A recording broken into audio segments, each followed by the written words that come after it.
Mwari ngavadurure favor muupenyu hwenyu. Every plan of the enemy must be put to shame. Every negative voice must be silenced. In the mighty name of Jesus. Amen and amen. Our scripture reading this morning is coming from the book of Galatians chapter 4.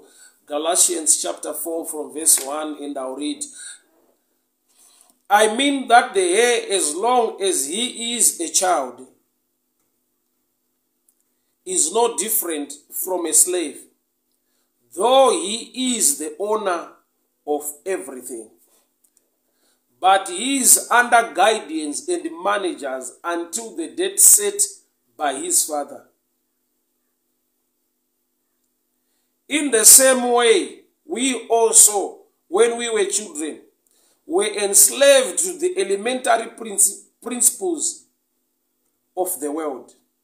But when the fullness of time had come, God sent forth his Son, born of woman, born under the law, to redeem those under the law, so that we might receive adoption as sons.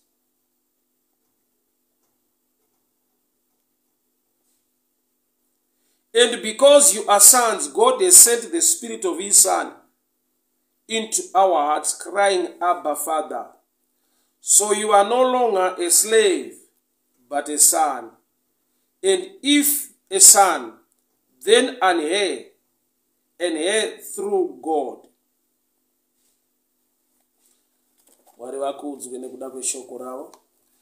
Sister Giuta Sekaina Shezhandaziva, a blessed morning to you. House Cape Town, may the good Lord bless you. May the good Lord favor you. Thank you so much for tuning in. Father, we thank you for your word. Speak to us, instruct us, correct us, and empower us for the glory of your name. In the mighty name of Jesus, I pray. Amen and amen. Scripture and Galatians 4 from verse 1. Inotaura pamusoro pe advantage iripo kana munhu achinge akura muzvinhu zvaMwari. Ratanga richitsanangura kuti unenge usina kufanana nemuranda kana usina kukura, unenge usina kusiyana nemuranda. You are not different from a slave, though you are the owner of everything. Hauna kusiyana nemuranda, nyangwe uri muridzi wazvose. Ndikantange nestatement iyi. Tine zvatinoitirwa nokuti tiri vana vaMwari. Zvatinoitirwa naMwari. Tine zvatinoita nokuti tinoziva kodzero dzedu sevana vaMwari. Evimbai makore mazani, a blessed morning to you. God bless you. So Galatians chapter 4 from verse 1. Iri kutaura pamusoro.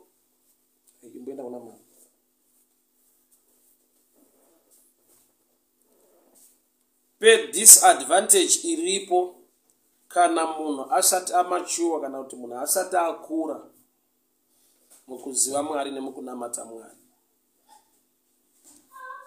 Tine zvatinoitirwa naMwari nokuti tiri vana vaMwari.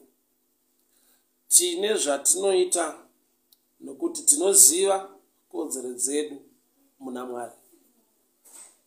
So there are times yekuti vanhu vari at a stage yekutarisira kuti pane zvavachaitirwa naMwari, yeti pane zvinoitwa nevanhu vaakuziva Mwari wavo. Daniel 11:32, vanoziva Mwari wavo vachava nesimba uye vachaita mabasa makuru. Those who know their God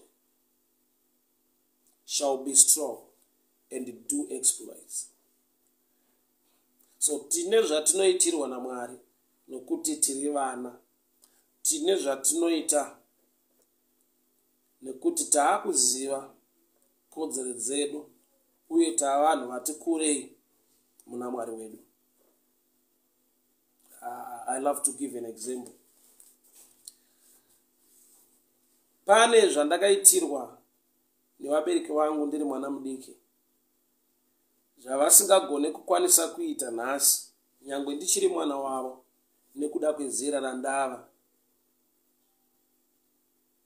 So ndine zvandakufanirwa kuziva uye nekuita nekuda kwekuti ndakura nyangwe ndichiri mwana kuna mama vangu, asi nekuda kwekuti ndakura, kwete kuvadarika asi kukura mukuziva, ndine zvavasisagone kundiitira zvavanotarisira kuti ndigone kuita nokuti ndakura.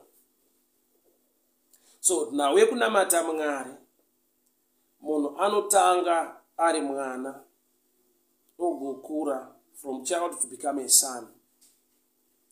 So dambudziko ratinoita dzimwe nguva nderekuti tine vhangeri remuwilderness rakazara mamiracles nekuita kwaMwari, tichikanganwa kuti vanhu they were passing by the wilderness kuti vaende kuCanaan, a promised land, where they were supposed to till the land or cultivate the land.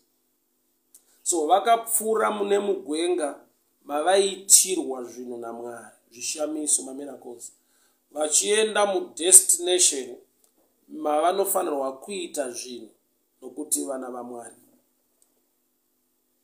So sometimes the wilderness gospel rinoita handicap rinobata vanhu kuti varegere kuda kuzopinda muCanaan, nekuda kwekuti vanhu vanenge vakaudzwa zvikuru zvinoitwa naMwari kuvana vake, vasina kuzoda kufarira kudzidza nekuudzwa zvinoitwa nevana vaMwari, nokuti vamachiwa vakura, vasvika at a stage, at a place yekuti now they can do things. So mumwe unogona kushamisika kuti asi Mwari vaimbondiitira zvakati, ndaiti ndikanamata zvakati zvoitika, ndikanamata zvakati zvoitika, but these days it seems kuti Mwari havasi kundinzwa, havasi kundipindura. Unenge wasvika at a stage yekuti waakufanirwa kuziva zvekuita. I'll give an example. Mushoko raMwari mune maprinciples zvinoda kufanirwa kuzivikanwa, uye kana wazviziva wozvirarama wozviita, zvinokupa maresults aunenge uchitsvaka. I remember when I started a street evangelism, ndine zvandaiona Mwari vachiita in the ministry, but kusvika mune ranhasi zvimwe zvacho handichazviona zvichiitwa naMwari in a direct way as miracles, but zvinhu zvekuti when I do and act upon the word, or the act upon the principle of the word, ndinowana a result. Ndine nguva yekuti without opening a Bible ndaigona kuwana a dream on what to preach tomorrow. Why? Because the hunger and the desire kuverenga shoko yanga isati yabuilda yakura mandiri. But wasvika a level yekuti ndane hunger ne desire for the word, handichawana a dream on what to preach, but ndane the grace yekuti when I study or read the Bible or the word of God, I can pick up a revelation out of that. So pane pekuti message yauya through dreams, now message inouya when I study, when I read. Desire ne hunger ye word payakakura mandiri, Mwari vakabvisa the channel yema dreams for me to get a message to preach. The channel yauya inside me now. The more I thirst and hunger for the word, the more God releases revelations into my spirit. So kune ma channels, kune ma ways, kune zvinhu zvisisiri kuitika muupenyu hwako, yet uchiri kunamata Mwari mumwe chete iyo. SaMwari unoti kuna Joshua, sezvandakanga ndina Moses muranda wangu, I will also be with you. But ukatarisa kuti Moses nyangu aiva naMwari, wakashandiswa in the ways yema miracles mazhinji. But kana ari Joshua, munhu uri kupinda nevanhu mu promised land munoda kushandwa, munhu unorovedzera vanhu pakuda Mwari nekutsvaka Mwari sedunga munhu. Nemwe nguva, remember Joshua aitaura kuvanhu kuti imi mukasada, ini nemhuri yangu, you can move forward. Kurati is a preacher aruda kupa vanhu shungu kuti it's not still the time yekuti murambe makamirira mamiracles kana zvichaitwa naMwari kwamuri, but yanguva yekumira nekuita zvakataura Mwari kuti musangane neanother dimension yemunana. Kana mugwenga vakadya chingwa, vakadya mana, vakafidwa nedenga, denga rimwe chete ndoriri kundovafidha muKenani, but muKenani hamusi kunaya chingwa, munonaya mvura kuti vagone kurima wheat vave nechingwa. So those two stages now dzinoita kuti mumwe munhu ade kurambira akabata the wilderness gospel isu tamu promised land. Those are two stages. So pane nguva yekuti mwana achida kufamba unomubata ruoko womusimudza wotombomuti de uchimudzidzisa kuita masteps achifamba achiti akada kudonha womubata. But kana backbone yasimba ane stability, hausisina need yekuramba wakamubata, wakugona kumutuma mumvura. Uye zvinonakidza nekudadisa kuna akabereka kana mwana achinge akugona kuita zvinhu. The same in the kingdom of God. Pane zvinhu zvatinogona kuramba takamira tichiti Mwari vachatiitira, gamba Mwari havasi kuzoita nekuda kwekuti vane zvavakaita already in you, zvaakuda kuexercise kuti ugone kusangana nemapromises avakavimbisa. Handizivi kana ndiri kunzwika zvakanaka ipapa. So somebody unongona nga akunetseka kuti I have been praying concerning this matter. Kare ndaiti ndikanamata Mwari vaidai. Pane zvishamiso zvandaisangana nazvo nekuita kwaMwari kwandaisangana nako. But how come things have changed? So akaenda kune mumwe anobva audzwa kunzi pray more. Kana kuti fast. It's good to fast, it's good to pray. But knowing the truth on what to do zvinogona kukubatsira kuti uregere kushandisa a wrong key. Kingdom yaMwari ine makeys. So zvanzi hauna kunge wakasiyana nemuranda. There is no different from a slave, though he is the owner of everything.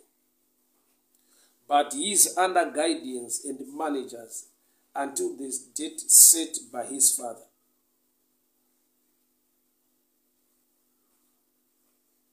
But when the fullness of time had come, God sent forth his son. Zvanzi mukukwaniswa kwenguva Mwari vakatuma mwanakomana wawe son, and the Son of God is our Lord Jesus Christ. And the other name of our Lord Jesus Christ, he is the Word of God. Kurati shoko rikadyarika mauri ukakura mariri, that's the set time for you to act. Shoko rikasadyarika rikasakura mauri, you live like a slave, yet you are a son. You live like a slave, yet you own everything. Why? Because the word is not in you. Or hauna kunge wakura mushoko. Shoko ndori nokupa identity, shoko ndori nokupa power, shoko ndori nokupa authority.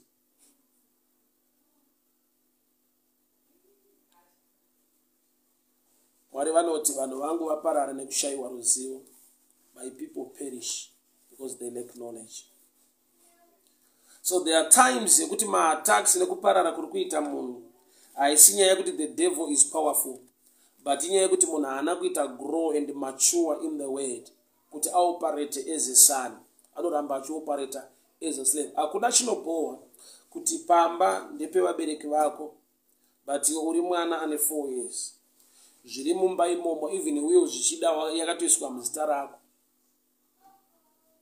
But nekuda kwenhau yekuti uri mwana, sisi kana kuti bhudhi vari pamba ndo vanenge vane makey, ndo vanenge vachicontrola, ndo vanogona kuzokuvhurira mufiriji kuti vakupe yogurt, vakupe kana drink.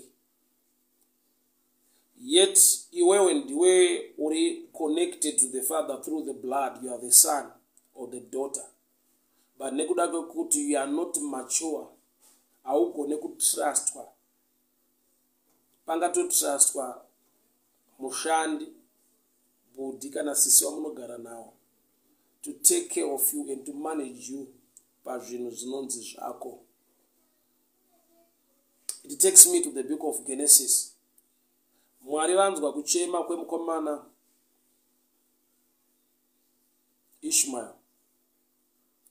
Bible rinoti Mwari through an angel vakataura na Hagai kuti Hagai regera kuchema nokuti Mwari vanzwa kuchema kwemwana. Anzwika kuchema mwana, but Mwari vari kuvhura meso aHagai kuti agone kuona tsime. Why? Nokuti answer yaunzwa, solution yaunzwa, tsime. Mwana anzwika achichema, he is not mature enough kuti agone kuchera mvura patsime onwa. But munhu angatoda kuchererwa mvura mutsime rauya nekuda kwekuti Mwari vamunzwa kuchema, angatobatsirwa pazvinhu zvake nokuti asati aita mature, asati akura. So chinopa munhu kukura ishoko. Shoko rakafanana nechikafu. Munhu unofanirwa kudya kuti ugone kukura. So spiritual food is the word of God. Kana wadya shoko, wakura mushoko, it empowers you. It opens your eyes. The book of Nehemiah chapter 13, ukaiverenga inoti, pakaverengwa the book of Moses to the people, vakanzwa zviri mushoko, meso avo akavhurika, akaona kuti pakati pavo pane marudzi asingadiwe naMwari kuti ave pakati pavo. Zvanzi vakabata marudzi iwayo, the Moabites, the Amalekites were thrown out by the people of Israel. Nekuda kwekuti bhuku ranga ravhurwa, ivo ndokubva vaona. Bhuku rakavhurwa, ivo ndokubva vaona kuti pakati pedu tine marudzi asingatenderwi. Kurati dai bhuku risina kuvhurwa, hakuna aigona kuona. I'll read. Mai Chirimba, good morning to you. God bless you.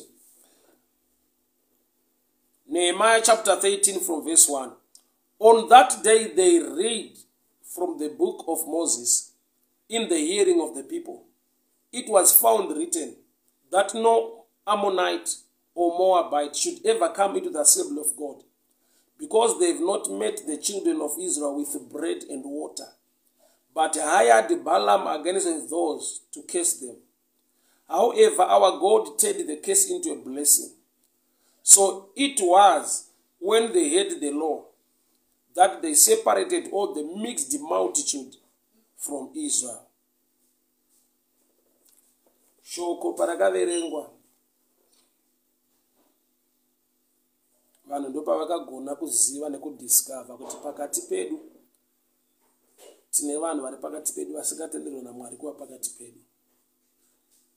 Zvikafanana nekuti shoko raMwari rikaverengwa, ukanzwisisa kuti Jesu wakava nemavanga kuti tiporeswe, wakatambudzwa kuti tigone kugamuchirwa, kureva kuti pakava nekutambudzwa muupenyu hwako, you stand on that scripture, it empowers you. You make a declaration kuti handisi wekutambudzwa, Jesu wakatora nzvimbo yangu. Shoko rikataura kuti nemavanga ake takaporeswa. Unotsika on that platform, on that word, or declare kune chirwere kuti by the stripes of his wounds we were healed. The word empowers you. So wakaipa ataki anounza kuti urambe uri a slave, ano creator yandinoti mental bondage, kuti anokunyima kuziva nekufunga kunjera nekutsvaka shoko raMwari kuti ugone kukura mariri. Wakaipa ahadi a believer ari empowered by the word. Anongoda munhu anopinda chechi asine ine shoko raMwari, anorinzwa bedzi kana raparidzwa, asina shungu nenzara nenyota yekutsvaka shoko raMwari, nekuda kwekuti even wakaipa paari kuedza Jesu, Jesu unongokunda achiti it is written, it is written. Zvakanyorwa zvichinzi. Kunoti wakaipa haadi kuona mutende ari loaded with the word. Bible rinoti muchaziva zvokwadi. Zvokwadi ndiani? NdiJesu. Jesu ndiani? Ndiye shoko. Muchaziva zvokwadi. Zvokwadi chakusunungurai. Kureva kuti the word really designed to set people free. Haridi kuti urambe uri muranda. Rinoda kuti usunungurwe. Bali shoko rati hausiyane nemuranda kana iwe usati wakura. Chinopa kukura chi is the word of God. My Airwadzi, a blessed morning to you. May the good Lord bless you. Thank you so much for tuning in. Chinopa growth, chinopa kukura is the word. Pane nguva yekuti people, let's be real, we are moved nema gifts. For example, gift of prophecy, gift of healing, zvirimo mushoko raMwari, magifts aya arimo in the body of Christ.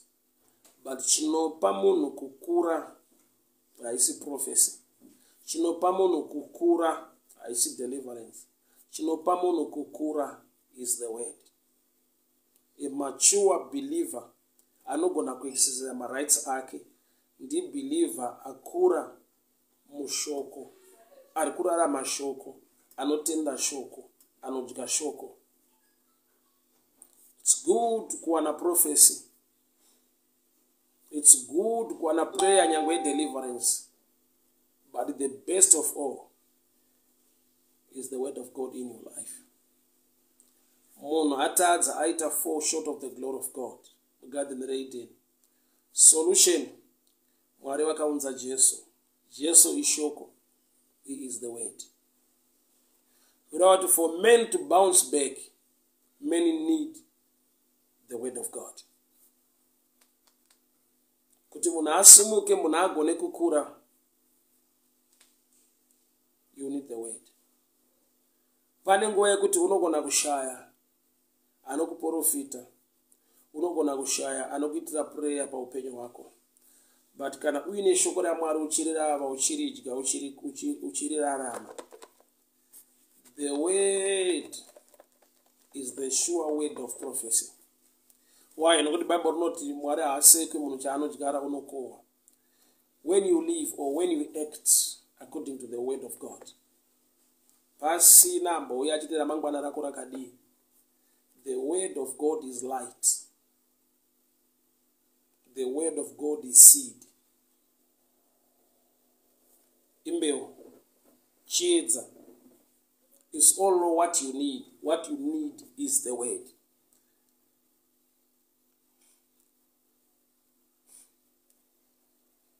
Bible rinoti Mwari vakasvinurira shoko ravo.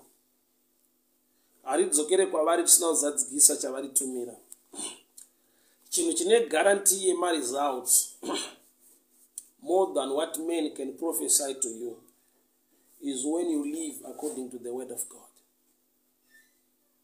Ukararama maringe shoko raMwari, no matter kune vasingakufariri vasingakude, but when you act according to the word of God, ivo Mwari pachavo vakasvinurira shoko ravo, haridzokere kwavari risina kuzadzikisa chavaritumira muupenyu hwako. So the sure word of prophecy is the scripture. Pangashayikwa angandudza kuti ramangwana rangu rakamira sei. But ndikararama maringe shoko raMwari, Mwari haasi mutsauri wevanhu, Mwari harevi nhema. Mwari wakasvinurira shoko rake. Backup iri paword ndiMwari, nokuti iye Mwari pachake. In the beginning was the word. The word was with God. The word was God. and the word became flesh and dwelt among us. So the word is God himself. So that the word will never fail. It will always prevail. So the devil does not like a believer anenzara nenyota yeword. Why? Because this is your way out. Ili ndo rine guarantee shoko la Mwari ringakupe breakthrough, success and favor. Rine a way out my challenges than any other man. Why? Because ndiye Mwari pachake. In the beginning was the word. The word was with God, and the word was God, and the word became flesh and it dwelt among us. Justin Mucheki, a good morning to you. Privilege Mugamu, may the good Lord bless you. Baba Maduro, how are you doing? Say, I hope I find you well. May the good Lord bless you. Mwariwakitire nyasha shukuru mangwana na mtala pamsoro. Pekuti munu ave from the stage yoko operator semuranda. From Galatians chapter 4 verse 1. Zvanza unakusiyana nemuranda kusvika wakura. Nekuda kuti kana uri mudiki you are under guidance, managers, tutors. Yet you are owner of everything. Uri muridzi wazvose unogona kurarama semuranda kana mauri musina kukura. Chinopa munhu kukura chii? Kudya shoko, eating the word. It's good to go on a prophecy. It's good to be prayed for. The best of all is when you live according to the word of God.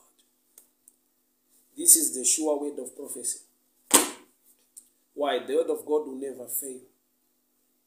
Rine backup yakasimba nokuti shoko raMwari ndiye Mwari. That's why the devil hates a believer who trusts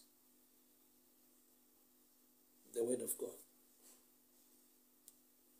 The devil is not worried when you trust upon your prophet or upon your pastor or upon your evangelist or upon your teacher. Why? Because as long as munhu basi shoko raMwari chine guarantee yekuti hatigone kukurasisa when you trust upon the word of God. So nzara nenyota yeshoko raMwari, kurava shoko raMwari nguva dzese, kurarama maringe zvinoreva shoko, is sure guarantee yema results, because the word of God will never fail. Shoko raMwari harifi rakakundikana. So vazhinji vedu hatisati takura nekuda kwokuti chinoita kuti tikure hakuna chimwe kunze kweshoko raMwari. Kuprofitwa kakawanda hakunze maturity. Kunamatirwa kakawanda hakunze maturity. But feeding upon the word of God. Kurarama maringe shoko raMwari. Kutenda nekutrust zviri mushoko raMwari. Zvinopa kukura, uye kana wakura hauchaitirwa basi kuti unenge wava kuita. Hauna wauchagona kumirira asi kuti iwe waakugona kumira. Nokuti pane nguva yatinomirira nekutarisira kuti ningi uchaita zvakati. Asi shoko raMwari rinoita kuti kana wakura ugone kuita zvinhu zvauri kumirira vamwe. Pane nguva yekuti unonge wakamirira. Maybe somebody will do this and this for me. But when you mature and grow in the word of God, you can also do the same. There is a difference from solo page, my gifts, my rights. My gifts, my rights. Madwe Wacho, a good morning to you. God bless you. So there is a difference from my rights, my gifts. Tinema gifts are different in the body of Christ. Chataka fanana ikodzero kana kuti rights. Uye kana wakuziva rights, you can stand for your rights. Exercise what you know. and get desired results. Dambudziko ratinaro nderekuti tine zvatisina kuoneswa. I'll read the scripture. I'll give you an example from Mark 16.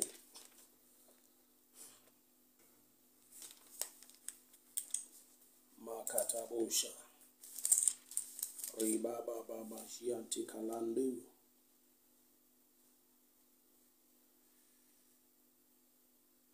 Mark 16, verse 17, and it reads, "And these signs will accompany those who believe.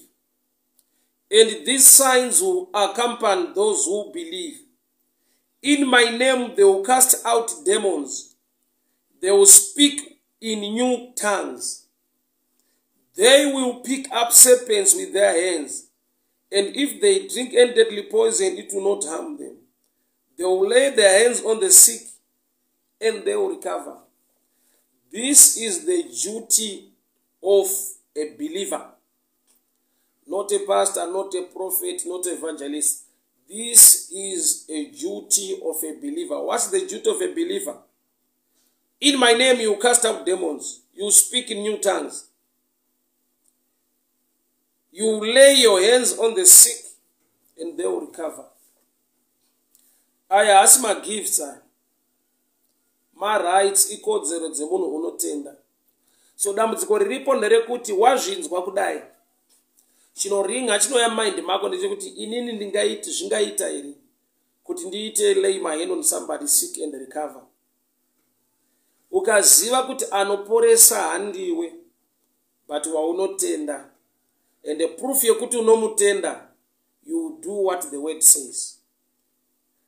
Akatopora munhu iye, the credit is not for you, the glory is for the Lord. Which means akasapora haungapiwe mhosva, nokuti naiye akapora rumbidzo handi yako ndiya Kristu. So what you need to do is to exercise what the word says. Don't look at yourself, trust and believe in him. These are the rights a believer. But nekuda ke church setup nema systems, unogona kusangamuchirwa zvakanaka ukatowanikwa uri muchechi pakona uchinamatira munhu.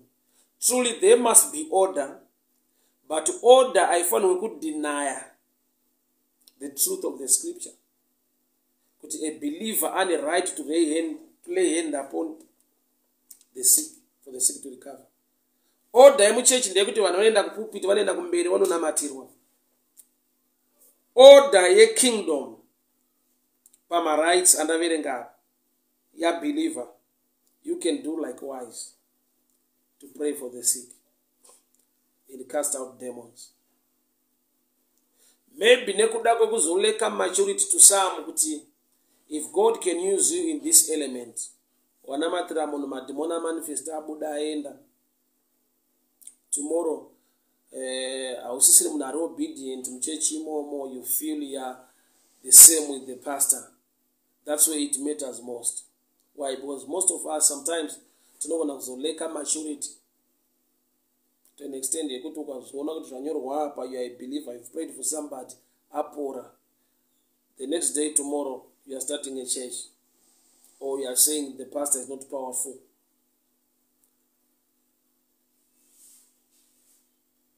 Maybe that's why there are systems now, my guidelines. But those guidelines must not, my guidelines iwayo afanirwe kudzivisa the right of a believer. Yes, there must be order in church, which means even outside church you can pray for the sick. Outside church you can cast out demons. These are the rights for a believer. And you need to exercise your rights. He was just talking to me.